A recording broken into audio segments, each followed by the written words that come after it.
You've probably been wondering how to talk to your kids and students about the war and violence that's happening in Palestine and Israel right now. Every parent and teacher that I know is struggling with this right now, for good reason, because this is really hard. These topics are very difficult to talk about, particularly with young children.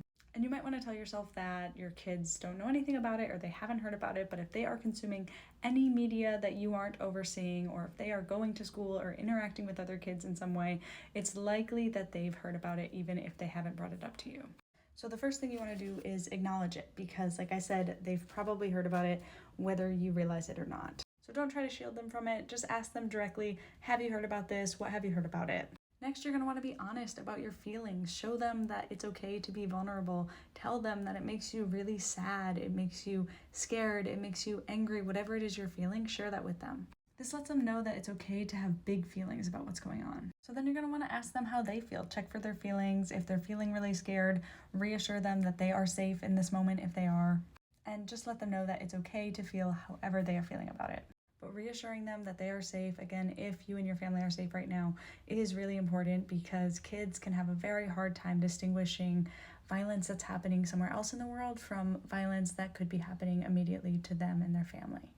Next, you're going to want to check for understanding. Ask them directly, what have you heard? What do you think you know about what's going on? This is going to allow you to correct any misconceptions, confusion, or myths that they may have heard. Next, you're going to want to explain to them in a simple way what's going on. Be honest, clear, direct, give them the facts without sharing all of the most scary and violent details. Of course, this is going to depend on their age. You know your kids and your students best, so using their maturity, their age, and their prior context for understanding concepts like this, you're going to decide how much to share or not share at this time. You're going to want to encourage them to ask any questions that they might have.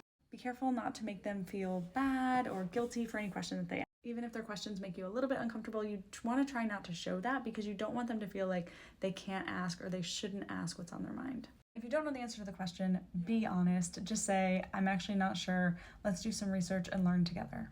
And one of the most important ways to make something age appropriate is going to be using concrete examples. So we know it's difficult for young kids to understand abstract concepts. So things like oppression and even freedom can be kind of hard for them to grasp. Instead, try to use concrete examples that they're going to understand. An easy way to do this while also fostering empathy is to ask questions. So you could ask something like, how would you feel if someone came and took away the place where you live? Or how would you feel if someone treated you differently or wasn't nice to you because of the way that you look or what you believe in or where you live?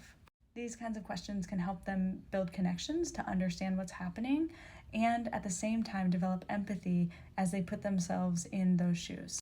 Of course, if your kid has experienced oppression in any way, so if they've experienced transphobia, racism, xenophobia, Islamophobia, anti-Semitism directly, then they're obviously going to have a better grasp of understanding what this looks like.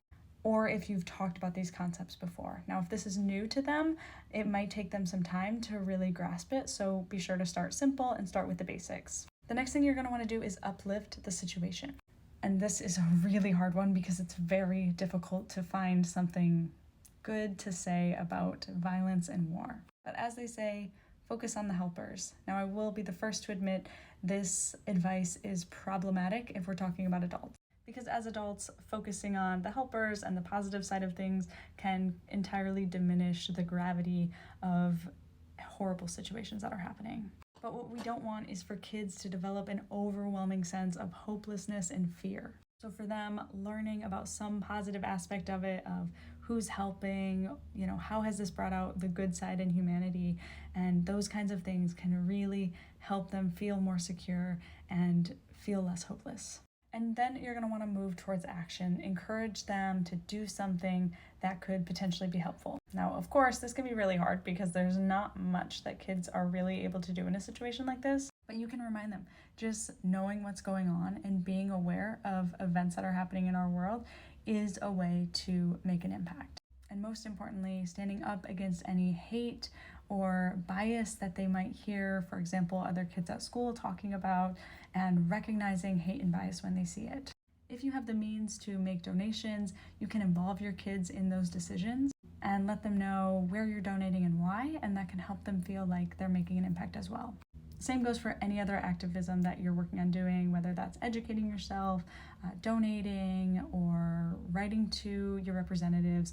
All of that is something that you can engage your kids with so that they can feel like they're making some impact. I really hope this was helpful. We will continue to post more content to hopefully help guide these difficult conversations. So if you care about talking to your kids about issues of social justice, follow Little Justice Leaders. And let us know in the comments if you have any tips to add or which of these you've been using and how it's going with your kids and students.